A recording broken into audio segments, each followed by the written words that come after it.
¿Cómo les va? Muy buenas noches, bienvenidos y bienvenidas. En el espacio de hoy vamos a comenzar esta editorial o noticia comentada. Siempre nosotros no le decimos editorial, si bien hay opinión, y le decimos noticia comentada porque buscamos un hecho sucedido en estos días y a partir de ahí los desgranamos y los comentamos.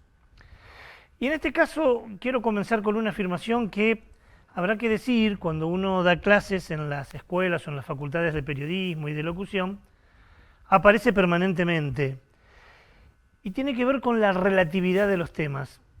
Uno le ha dicho en más de una oportunidad a los pibes y a las pibas que se están formando, mira, no todo es relativo, porque si no, no estaríamos estudiando para vertir algún tipo de mensaje o de opinión.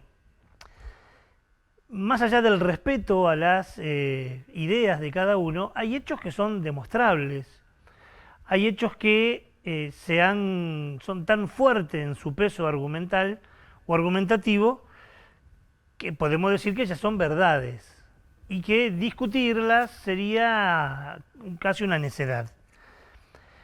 Pasa con lo que hablamos constantemente de las fumigaciones en los campos. Fumigaciones que ya se sabe, está demostrado, afectan el ambiente, afectan la salud, decimos nosotros siempre, del entorno, o sea, de los territorios, y también de los cuerpos que habitan esos territorios. Aún así, cuando el tema aparece en cualquier lugar, suceden o aparecen también como dos explicaciones. Desde un lado de la vereda dirán lo que se tira contamina y afecta a la salud. Y desde el otro lado dirá, no hace nada. Es absolutamente benévolo los productos químicos y no afecta ni al ambiente ni a la salud. Y entonces uno podría decir, ¿dónde está la verdad? Porque una de las dos no puede cumplirse las dos situaciones.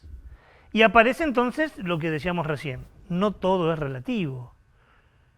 Y cuando uno quiere saber por dónde pasa la verdad, lo que tiene que apelar al menos a demostraciones. Demostrar dónde está la verdad. Y hay demostraciones. Y no es porque uno esté de una vereda. Obviamente, uno está de una vereda como lo está usted, como está cualquiera. Pero digo, hay demostraciones palpables, demostraciones concretas. Hay campamentos sanitarios que se han hecho, relevaron información, hicieron censos epidemiológicos y encuentran que hay más enfermedades en esos lugares que en otros. Y que esas enfermedades están vinculadas con el modelo productivo. Hicieron muestras de suelo, de agua, de aire, y encontraron que en todos esos lugares hay componentes químicos que hacen mal.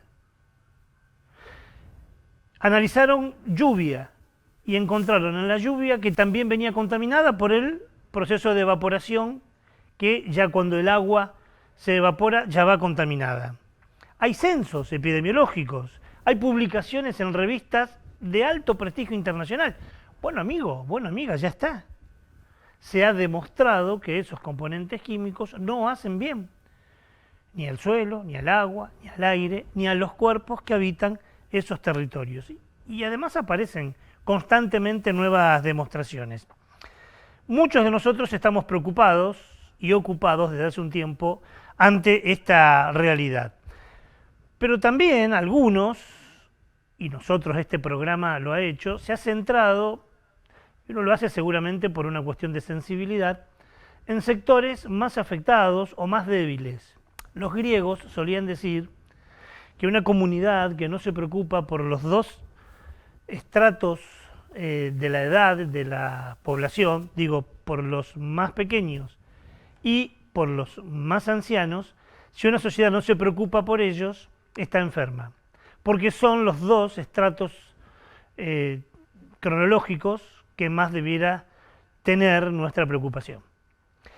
Y seguramente eso hace que a algunos de nosotros nos preocupe mucho todo, pero nos centremos en algunos lugares.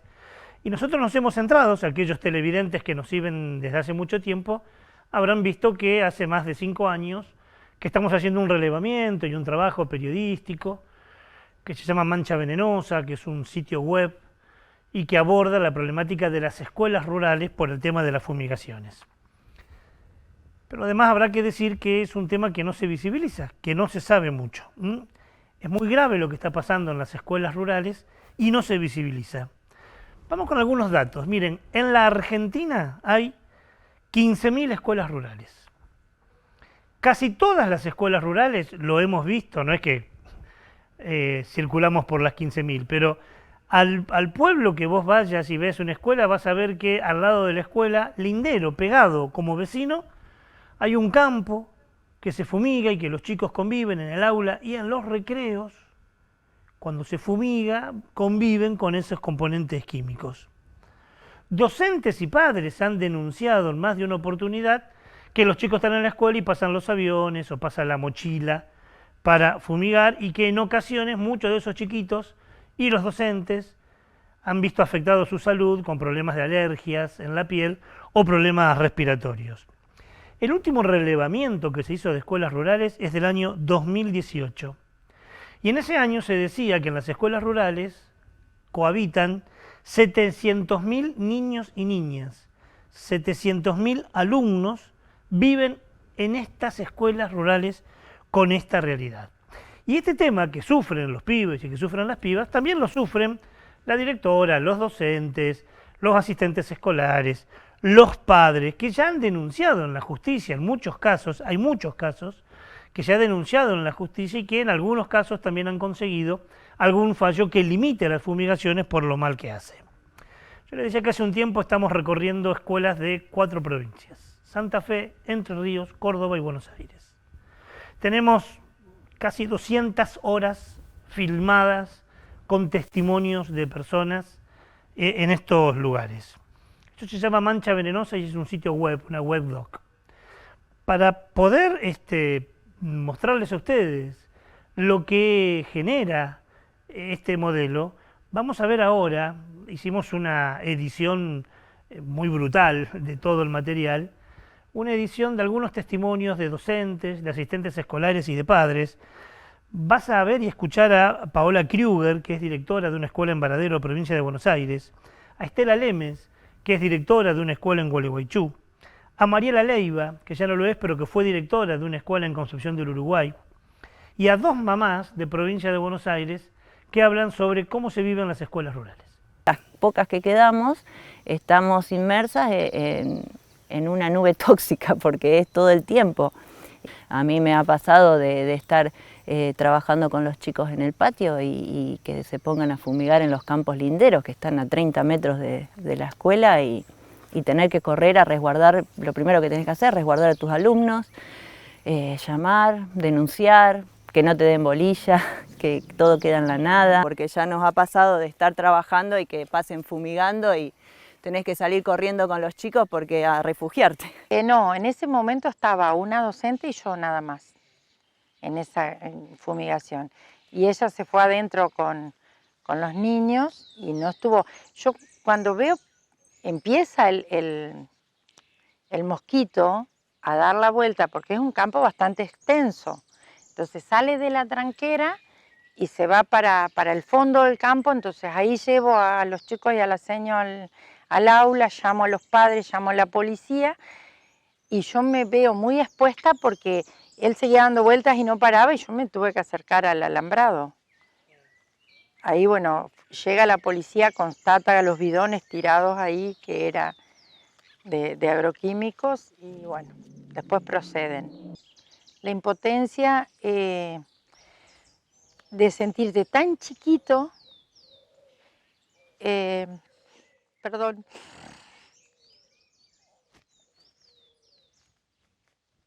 Bueno, yo comienzo a las actividades áulicas y empezamos a sentir el ruido de un avión. Salgo a mirar y sí, estaba haciendo una pulverización.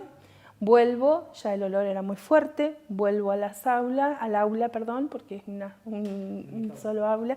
Cuando vuelvo al aula había ya una nena vomitando, niños tirados, mareados sobre los bancos. Me asusté con el tema de los resultados, porque bueno, a uno de mis nenes le hicieron y dio positivo.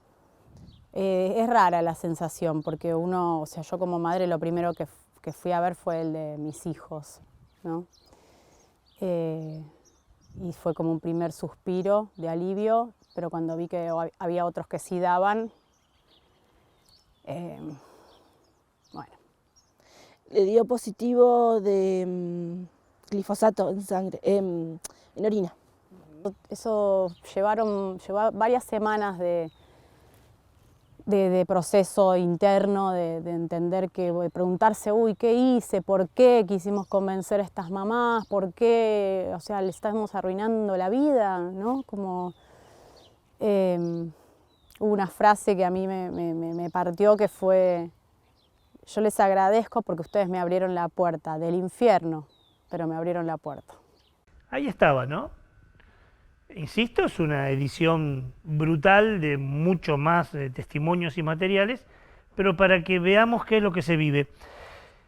¿Por qué traemos este tema hoy? Porque salió una investigación, salió hace muy pocos días, que fue realizado entre marzo y noviembre del año pasado.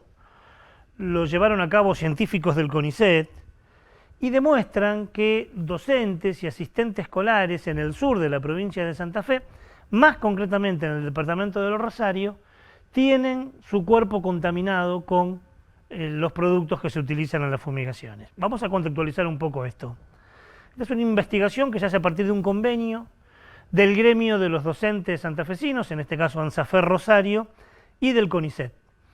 Y después de ese convenio, los científicos salieron, hicieron un trabajo muy serio, encuestas, entrevistas, tomaron muestras biológicas, o sea, sangre, orín, de docentes y asistentes. Concretamente juntaron 32 muestras para ver si algunas de ellas tenían algún componente químico que afecte la salud de las personas.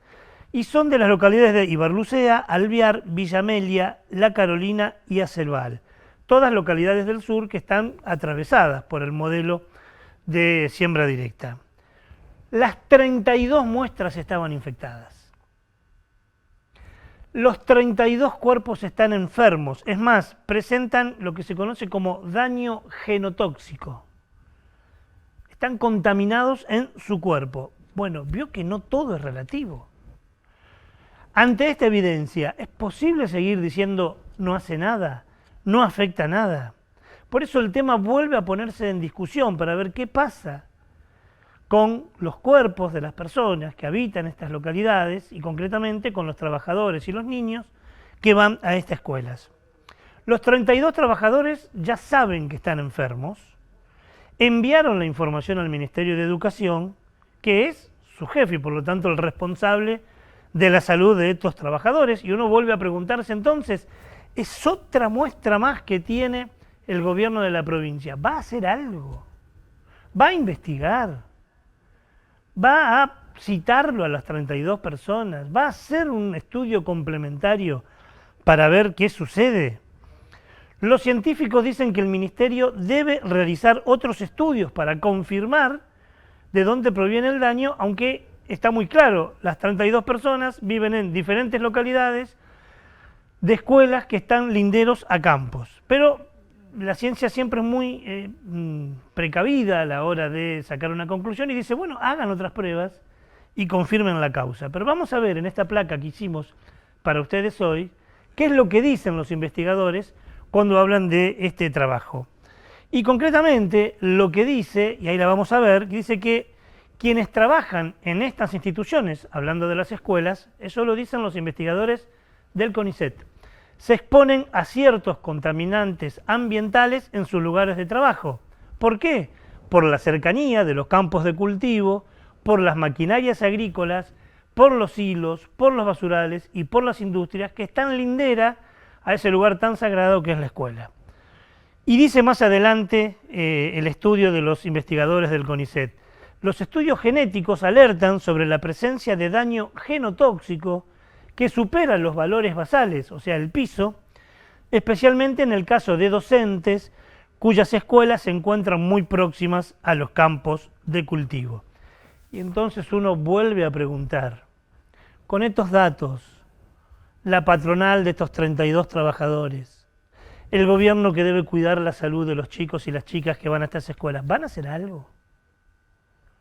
¿Van a ir a esos lugares? ¿Le van a hacer otras muestras? ¿Van a buscar las causas? Para los investigadores del CONICET está casi confirmado que es el modelo productivo de los campos linderos a las escuelas. También las comunas deberán responder ante esta realidad, porque algunas tienen ordenanza que limitan la fumigación del ejido urbano, otras no la tienen y casi ninguna controla. Aún las que la tienen, casi ninguna controla.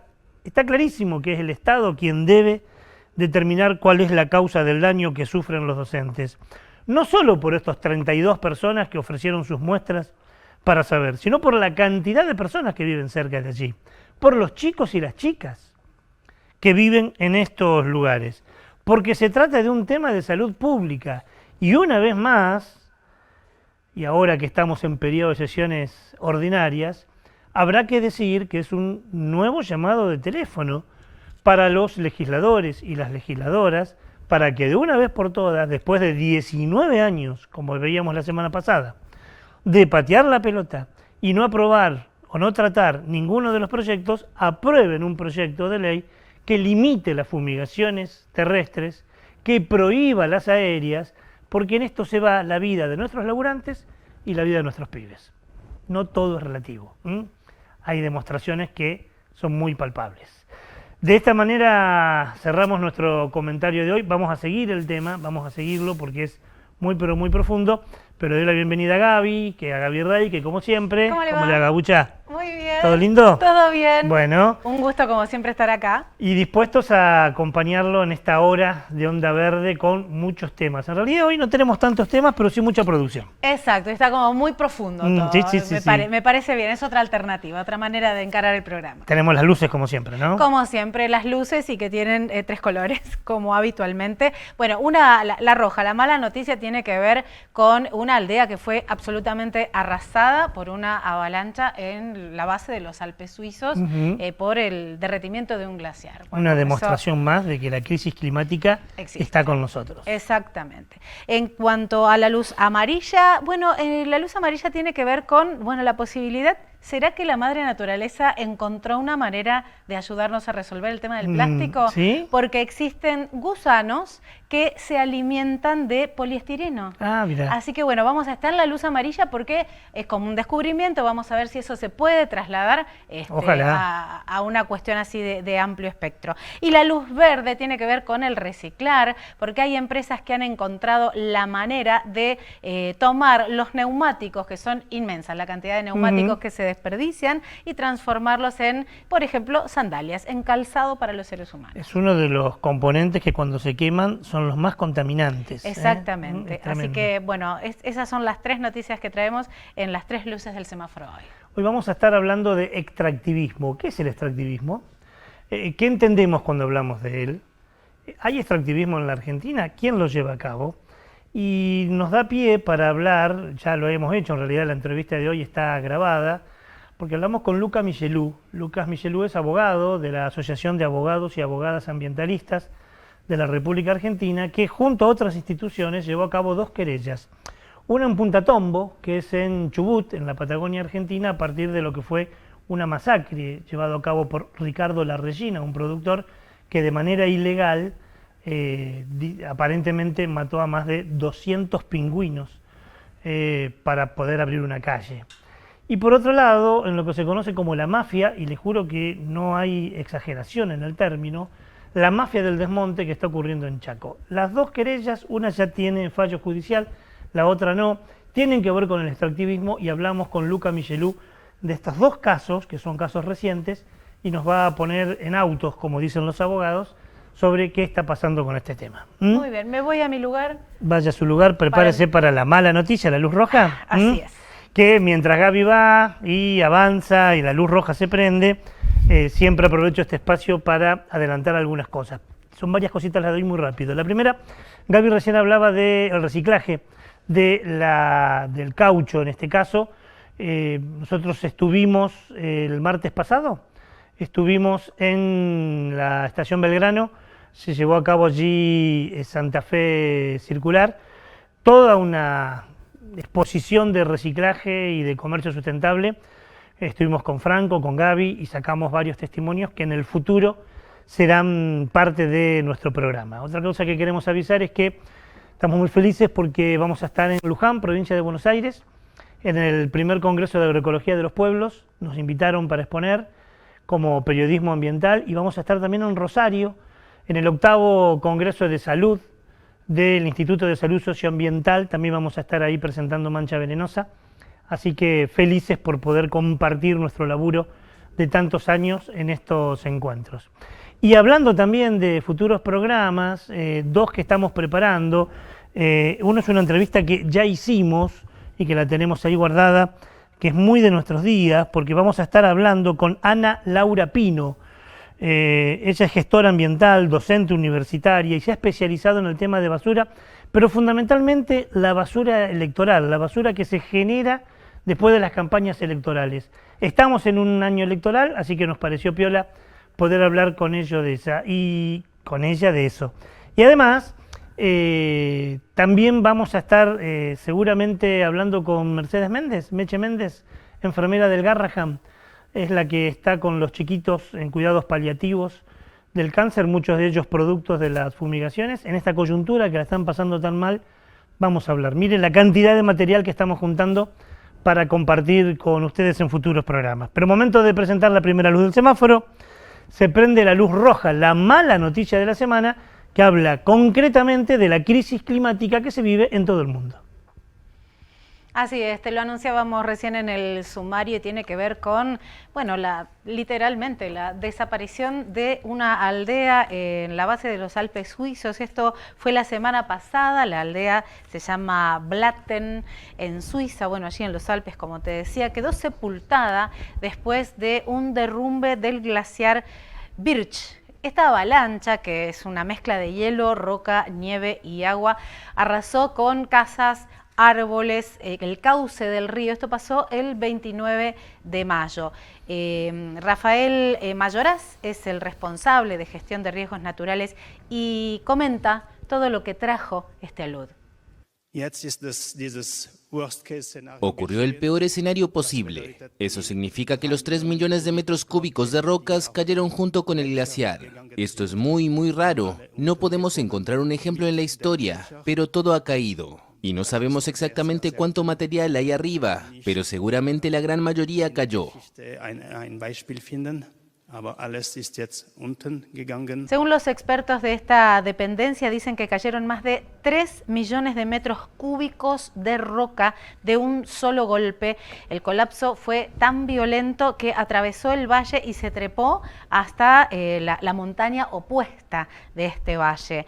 El glaciar se venía monitoreando ya desde hacía días, lo cual permitió evacuar habitantes. Igualmente hay, a pesar de esto, una persona desaparecida. Fue justamente muy importante este sistema de alerta, ya que además permitió que se evacuaran ovejas, vacas y conejos, aparte de todos los habitantes, por supuesto. Hoy se sabe que el aumento de las temperaturas causó el derretimiento del permafrost. Es el pegamento, una sustancia natural, ¿no?, que mantiene firme y adherida la montaña. Y ya se anunció que estos eventos se seguirán repitiendo lamentablemente. De esta manera te invitamos a hacer la primera pausa de esta edición de Onda Verde. Quédate con nosotros que tenemos mucho más para compartir con vos. No te vayas, ya volvemos con más Onda Verde. Café. Rally Barrio Nuevo, 20 de junio en Tribus, presentando su show a solas y sin libreto. Rally Barrio Nuevo en Tribus, anticipadas a la venta en boleterías y a través de ticketway.com.ar. ADUL, Asociación Docentes de la Universidad Nacional del Litoral. En la lucha por salarios dignos, jubilación móvil y una universidad democrática, pluralista, científica y al servicio del pueblo. ADUL, Pasaje Martínez, 2683. GRON, Mercado Sustentable, Dietética a granel, Verdulería orgánica, agroecológica, congelados, bicarbonato, limpieza del hogar biodegradable, Avenida Freire 2856, envíos a todo el país, por mayor y menor, Instagram, gron.sustentable. Pasó con esta cerradura. Hola, hija. Hola, papi. No hace falta que vengas, ya arreglé el lavarropas. ¿Y cómo hiciste? Fácil, con la aplicación Yo Resuelvo. Más fácil, más simple. Entrá en Yo Resuelvo y encontrá a quien necesitas en segundos. Hola, vengo a arreglar la ventana.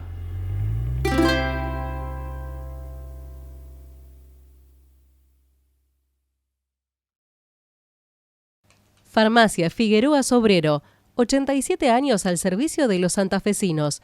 Adherida a convenio de vacunación de IAPOS, PAMI y otras obras sociales. 3 generaciones trabajando por la salud y haciendo historia en la ciudad.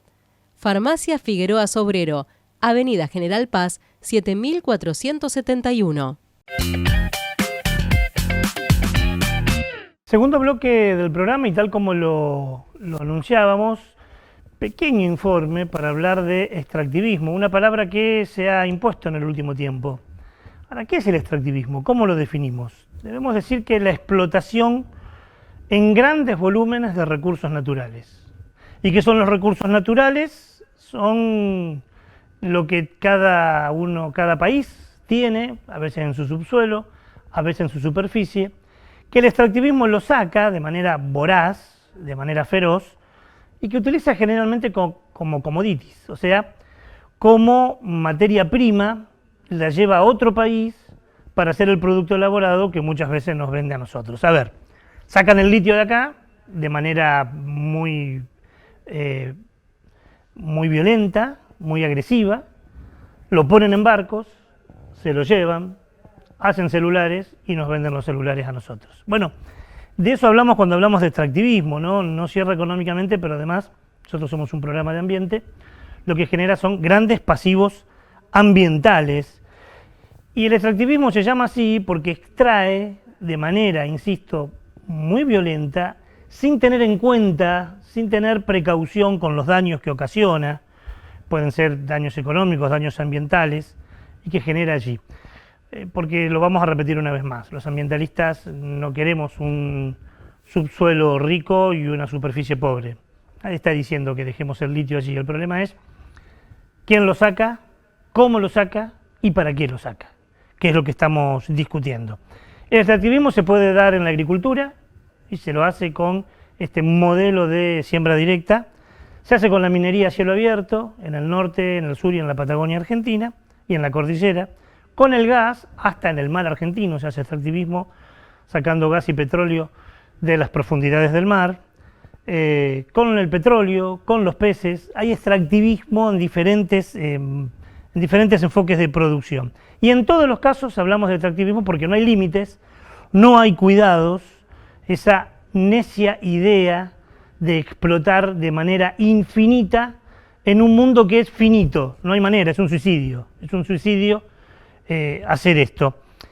Tan es así que se ha creado ya hace un tiempo una unidad de medida, así como el litro, como el metro, una unidad de medida que evalúa el impacto ambiental que genera el extractivismo, y es lo que se llama como huella ecológica.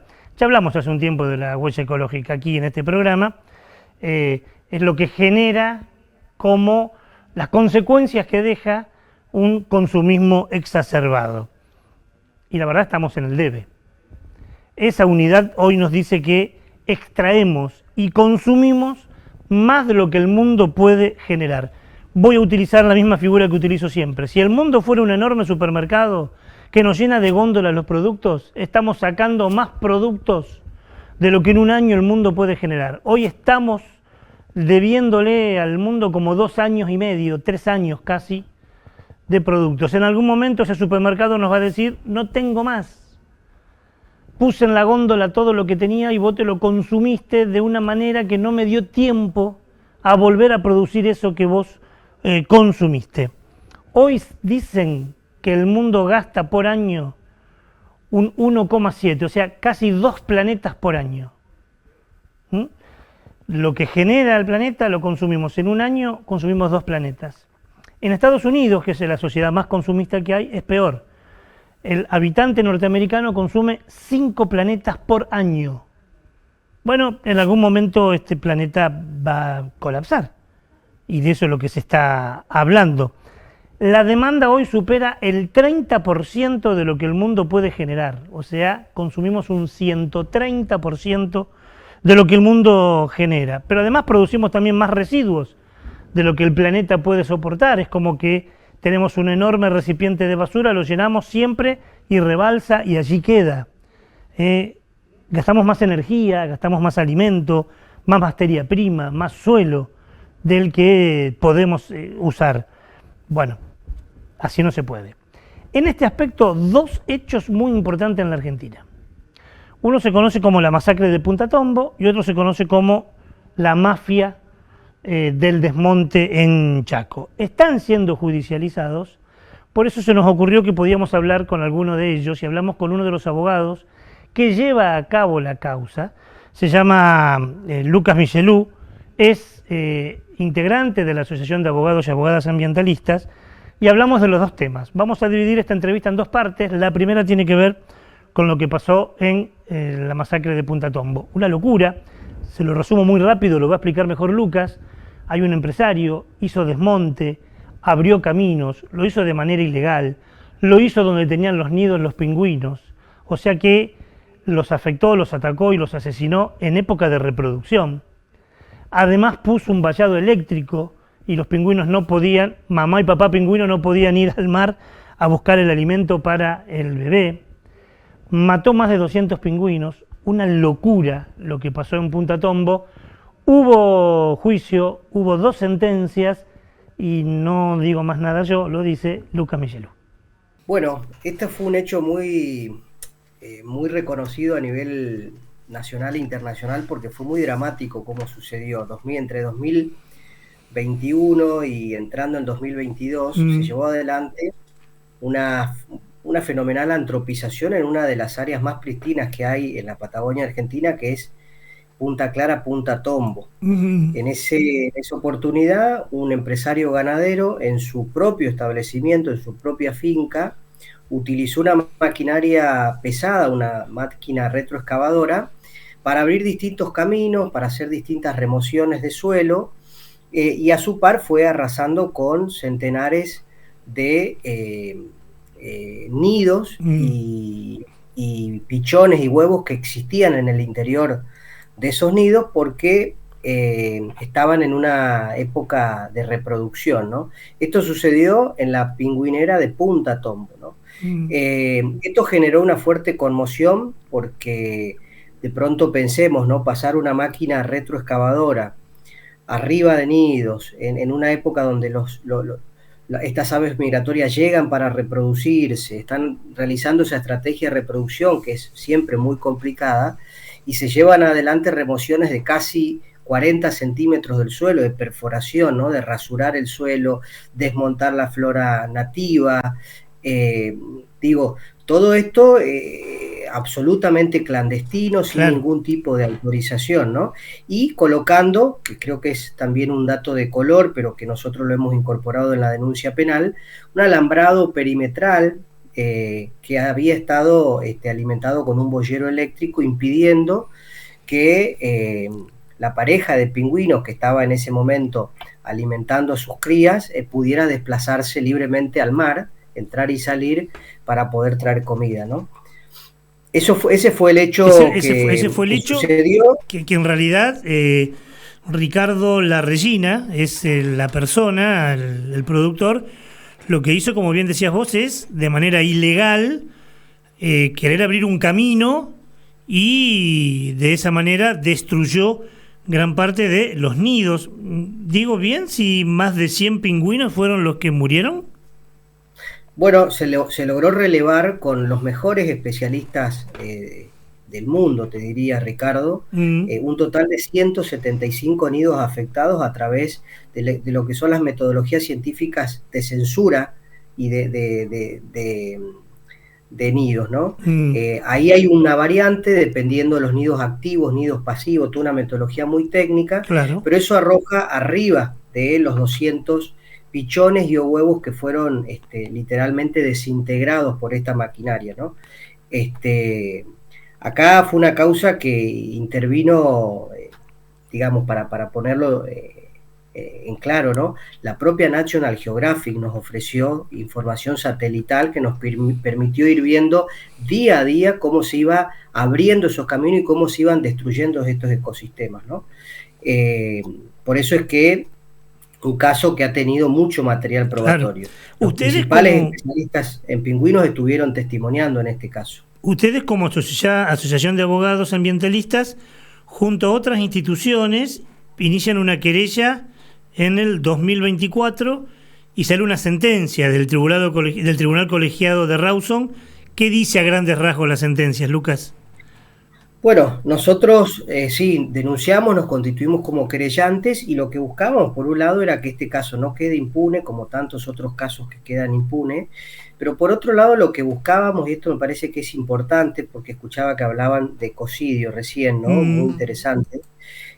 Nosotros buscábamos que esto, primero, no quede como un crimen entre privados. Esta era la defensa del señor Ricardo Larreyna. Planteó hasta último momento, aún en la Cámara de Apelaciones, que todo lo que había hecho lo había hecho en su propio terreno. En realidad es un terreno que él es administrador judicial, el del padre, que está con un proceso de curatela, pero en definitiva él decía que todo lo que había ahí le pertenecía y que no se configuraba el delito de daño, que el delito de daño exige que se trate de una cosa ajena. Nosotros lo que planteábamos es que la cosa era ajena, que el bien común protegido en este caso era el ambiente, el suelo, la flora, la fauna, los pingüinos como ave migratoria. Ahí se tensó el debate y lo que nosotros logramos demostrar es que se trató de un daño al ambiente. Y acá fue la gran novedad de la sentencia de Punta Tombo. Amén de tener una condena, amén de que no quede impune, se entendió que este caso configuraba un delito de daño ambiental.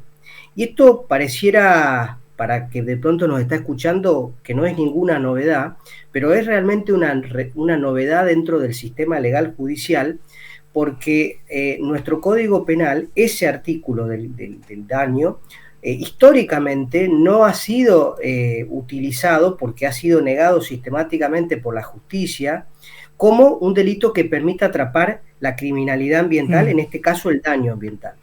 Y que la sentencia de primera instancia y la sentencia de Cámara confirmando la condena diga que se trató de un delito contra el ambiente, nos abre un gran capítulo para poder, a partir de este antecedente judicial, poder decir de que el delito de daño incluye también los bienes comunes, ¿no? ¿Eso siente un precedente, Lucas? ¿Puede sentar un precedente como fallo? Totalmente, porque aparte ya ha sido confirmado por la Cámara de Apelaciones de Trelew, y esto es importante. Por otro lado, la sentencia de primera instancia, el voto del doctor Riccieri, dijo que esto se trató de un ecocidio. Nosotros llevamos muchas causas judiciales en distintas partes del país, venimos promoviendo junto a muchas organizaciones que se reconozca y que se tipifique el delito de ecocidio, pero no habíamos obtenido nunca una declaración judicial de un juez que nos haga lugar al planteo y diga lo que sucedió en Punta Tombo por las características, la extensión, la intencionalidad, los bienes en juego, etcétera, configura un delito de ecocidio. Esto obviamente no hace que el delito esté tipificado en el Código Penal, es una declaración judicial muy fuerte, ¿no? En este caso, la condena a Larreyna, ¿cuál es? Son 3 años de libertad condicional. Nosotros veníamos pidiendo el máximo, esto para ponerlo también en claro, el máximo de la pena para este delito es de 4 años, ¿no? Es decir, se le dio 3 sobre el tope que prevé la legislación actual, que es de 4. Con 3 no es de cumplimiento efectivo, es así, ¿no? No es de cumplimiento efectivo, desde luego que tiene una condena penal, hay que exigir todas reglas de conducta, la sentencia incluye la remediación de todo el área dañada, ahí hay una enorme tarea para realizar, pero acá hay un problema de fondo que es la necesidad de contar, a partir incluso de la experiencia de Tombo, con tipos penales que agraven las penas cuando se lleven adelante delitos precisamente contra el ambiente, ¿no? Ahí estaba el abogado Michelou, hay una segunda parte para hablar de Desmonte en Chaco, la mafia, que la vamos a ver en el próximo bloque, pero me quedo con algunas cositas de lo que nos contaba Lucas, ¿no? La concepción del productor, que es la concepción de muchos, ¿no? Dice, era mi propiedad y yo en mi propiedad puedo hacer lo que quiero. No es así. Hay una responsabilidad social frente al entorno. Por eso muchos estamos apelando a este momento en que se va a reformar la Constitución provincial para decir, che, pongan en la Constitución que la naturaleza no es un objeto, es un sujeto y que como tal tiene derechos, para que esto no pase más y para que no exista esa falsa concepción de en mi propiedad yo hago lo que quiero, en mi propiedad yo talo, yo quemo, yo mato pingüinos. No es tan así. Y también quiero quedarme con lo que decía Lucas Michelou sobre la importancia del fallo, porque aparece la figura del ecocidio, primera vez que aparece en la Argentina. En el próximo bloque Lucas nos va a contar qué está pasando en Chaco. Mira, nos vamos de una punta del país a la otra punta del país, con otra causa judicial que se está llevando a cabo. Digo en el otro bloque porque es el momento de la luz amarilla. Es un proyecto que ojalá tenga buen éxito y de acá a un tiempo podamos plantearlo como luz verde, porque sería una solución natural a un gran problema, un problemón hoy, que es la contaminación con plástico. Así es, y encendemos la luz amarilla porque existen un tipo de gusano que podría ser clave para el reciclaje en favor del ambiente. Se trata de las larvas del escarabajo Zophobas morio, quienes tienen la capacidad de alimentarse del poliestireno y biodegradarlo en el intestino gracias a diversas enzimas generadas por bacterias.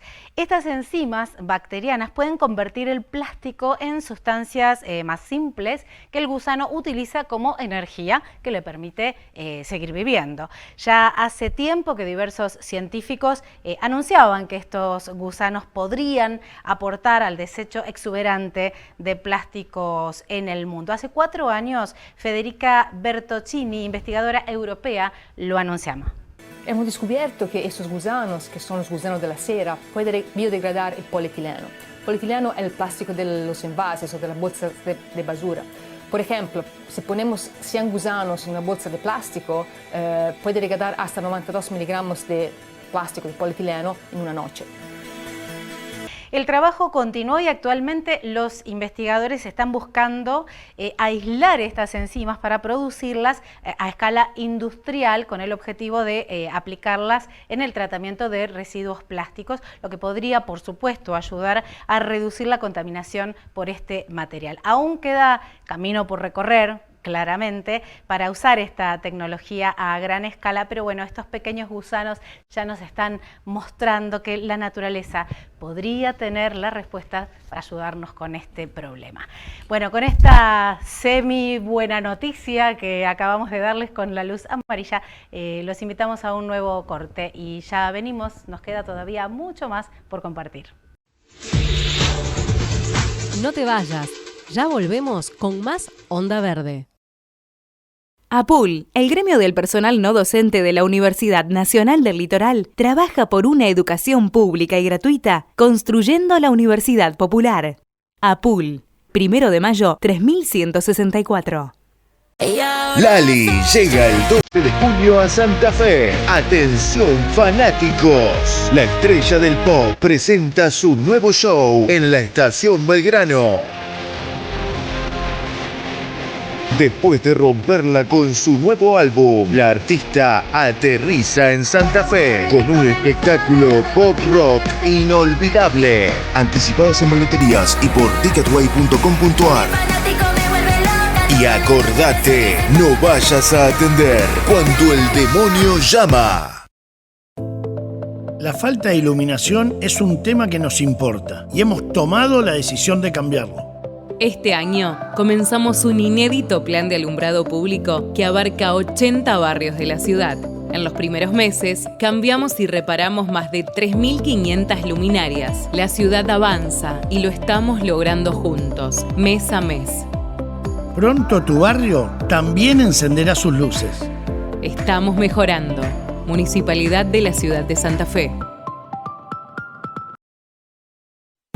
Estudio Jurídico Cossetini y Asociadas. Nos avalan 24 años de experiencia y excelencia. Accidentes de tránsito y laborales. Consulte su problema. Cossetini y Asociadas. Urquiza 2000. Teléfono 3424 295995. Anfestram. la mutual de los trabajadores municipales y comunales de la provincia de Santa Fe. Anfestram, tu mutual más cerca.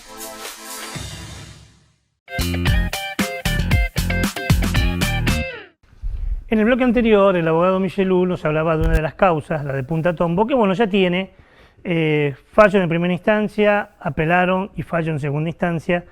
Bueno, el productor tendrá que remediar, como bien nos decía Lucas, el daño ocasionado, y además se le dio una pena de prisión en suspenso, como para decir, no lo vuelva a hacer, porque va a ir preso, ¿no? Y es una, dentro del marco lamentable de lo que se pasó allí en Punta Tombo, es una buena noticia el proceder de la justicia.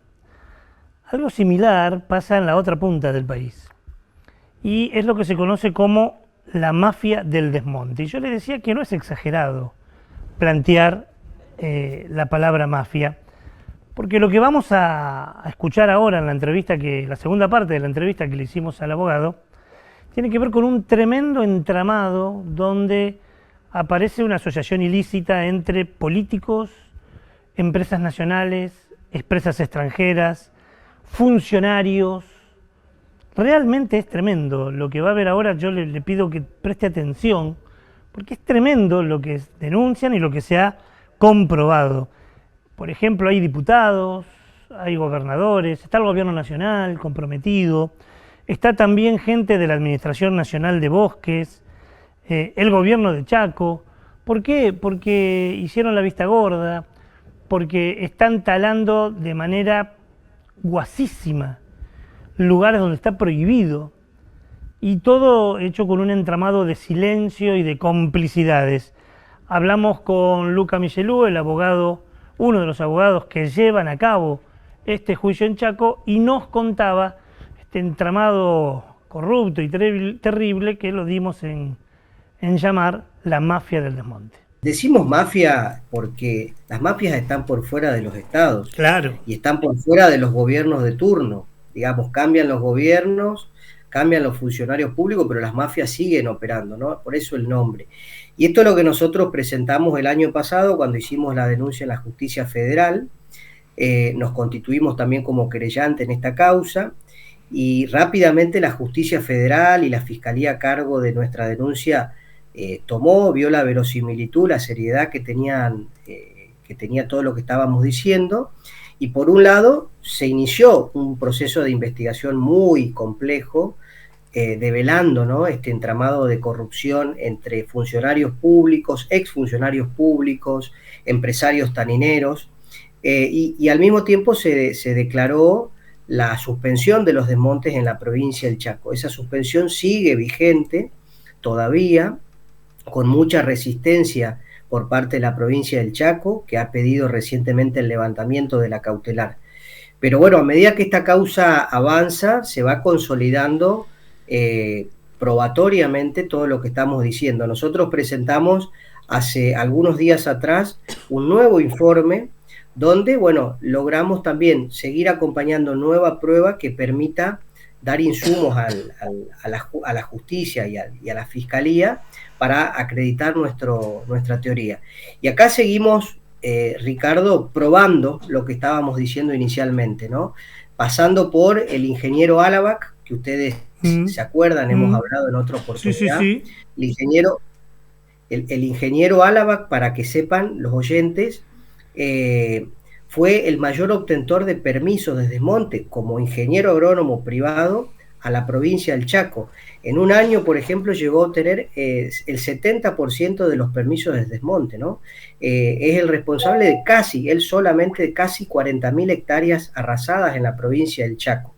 Cuando Alabac deja ese rol de ingeniero agrónomo, pasa a ser el ministro de producción de la actual gestión provincial.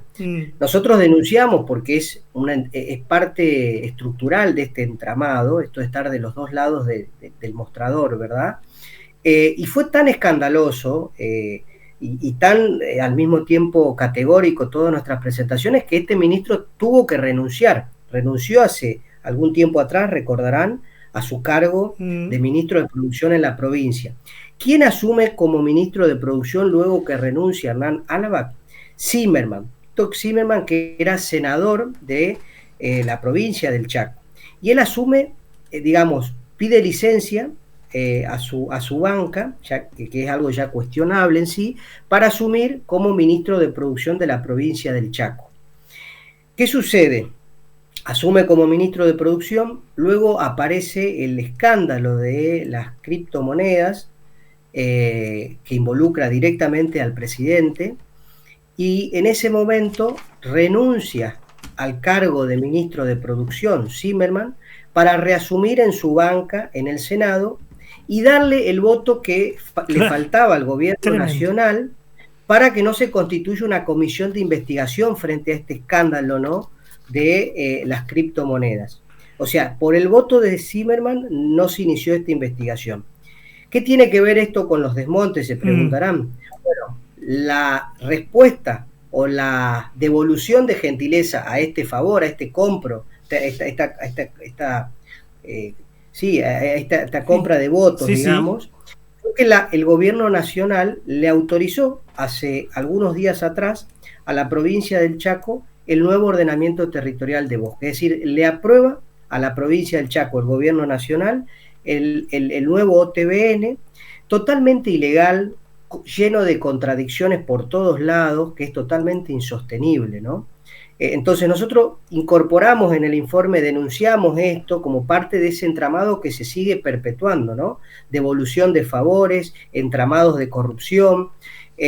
Bueno, es mucho más largo, no me quiero extender mucho, que te das cuenta, ¿no?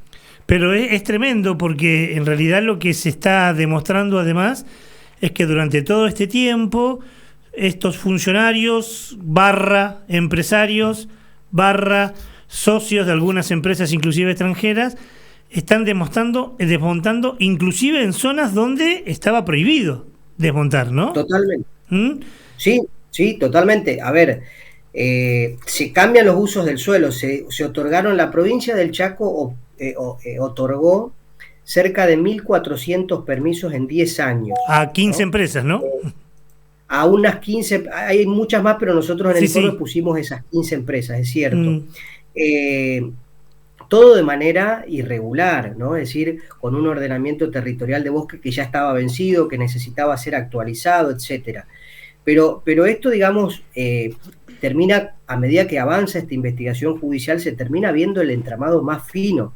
Por ejemplo, el diputado Juan José Bergia, que es un eterno oficialista en la provincia del Chaco, es el gran lobby en la legislatura del Chaco y es el que viene articulando todo este tiempo con el impenetrable chaqueño, con distintos funcionarios, para poder avanzar en desmontar, valga la redundancia, toda la legislación en la provincia del Chaco. Él fue uno de los grandes lobistas para que se apruebe el nuevo ordenamiento territorial de bosques.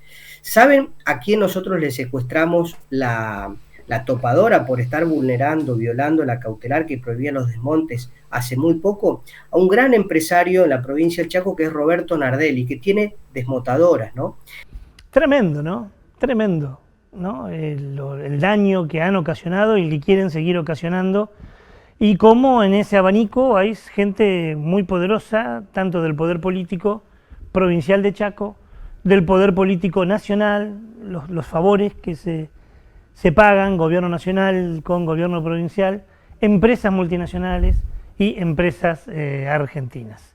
Ahí está, todavía la causa se está llevando a cabo. Veremos y vamos a seguirla, así como pasó con Punta Tombo, vamos a seguirla a ver cuál es finalmente el resultado. Momento en que se prende la luz verde del semáforo, la que dice avance, adelante, siga, continúa, es la buena noticia de la semana y tiene que ver con esto de dar una segunda vida a elementos que, si no se lo damos, nos perjudican mucho. Así es, y tiene que ver justamente con el reciclaje, la utilización de neumáticos que se convierten en calzado, como por ejemplo sandalias. Esto es algo que se originó, esta idea, en Estados Unidos, y ya hay empresas en distintos lugares del mundo que lo hacen, y Argentina también es uno de esos lugares. Para tener en cuenta, para que veas lo importante que es esto, los neumáticos pueden tardar hasta miles de años en degradarse. Incluso muchos de los primeros podríamos pensar que todavía existen, los primeros neumáticos que se crearon todavía existen, no pudieron llegar a degradarse, si es que, bueno, no fueron incinerados. En caso de que hayan sido incinerados, la mala noticia es que seguramente nos hemos respirado ese polvillo en el que el fuego haya convertido al neumático. En lugar de quemarlos y contaminar, hay empresas que le dan una nueva vida a los neumáticos convirtiéndolos en calzado. Es el caso, por ejemplo, de la empresa social argentina LEAF. Martín Silveiro, que es uno de los productores de esta firma, nos relata lo importante que significa reutilizar estos neumáticos. Lo escuchamos. Estos serían distintas suelas hechas directamente a partir del neumático sin ningún tipo de tratamiento. Exactamente, estas que vemos acá son directamente del neumático. Todo se transforma, es decir, que lo que sobra de la zapatilla que hacen con el retazo del neumático también se reprocesa para los otros tipos de suela. Exactamente, acá se puede observar los diferentes dibujos. Esta está directamente utilizada del neumático y esta es la que tiene el proceso con el caucho nuevo para aprovechar absolutamente todo. Bueno, lo que logran es convertir el caucho en plantillas. En algunos lugares transforman el caucho en polvo y artesanos locales lo usan para fabricar las suelas a mano. Esto además implica un proceso absolutamente libre de tóxicos y sin maquinaria a combustible, absolutamente ecológica la forma de tratarlo. Además buscan que su producción sea responsable y libre de crueldad, usando materiales reciclados y evitando, por supuesto, ingredientes de origen animal. De esta manera han logrado ya que más de 80.000 neumáticos no terminen en los vertederos. Así que bueno, con esta, la súper buena noticia de esta semana, ha llegado el momento de despedirnos. Sí. Como siempre, antes de irnos, hacemos la invitación a que nos sigas en nuestro canal de YouTube, Onda Verde Programa de TV, que te hagas amigo suscribiéndote, también que... la traje acá. ¿Otra vez ahí abajo? Sí, bueno. Algún día la vas a dejar y va a quedar acá la campanita. Que actives la campanita para que te enteres de todas las novedades. Cada vez que subamos alguna info nueva, algún nuevo programa, que lo recibas e inmediatamente lo puedas ver. Y compartilo con quienes consideres que esta información le puede interesar y acordate de darnos un like. Claro, porque ahí en el canal de YouTube, además del programa, que a las 24 horas se sube, aparece también todas las producciones que hacemos en Onda Verde Radio, los informes, las entrevistas, y ahí podés verla, compartirla, usarla. Para eso está. Y toda la historia de Onda Verde, también, las 11 temporadas previas a esta. Y como siempre, para comunicarte con nosotros, aquí tenés nuestras redes sociales en la cual te podés comunicar. Así nos vamos. Nos vamos invitándote a que la próxima semana te vuelvas a sumar a nuestra propuesta Onda Verde. Hasta el domingo que viene, gracias por todo. Chao.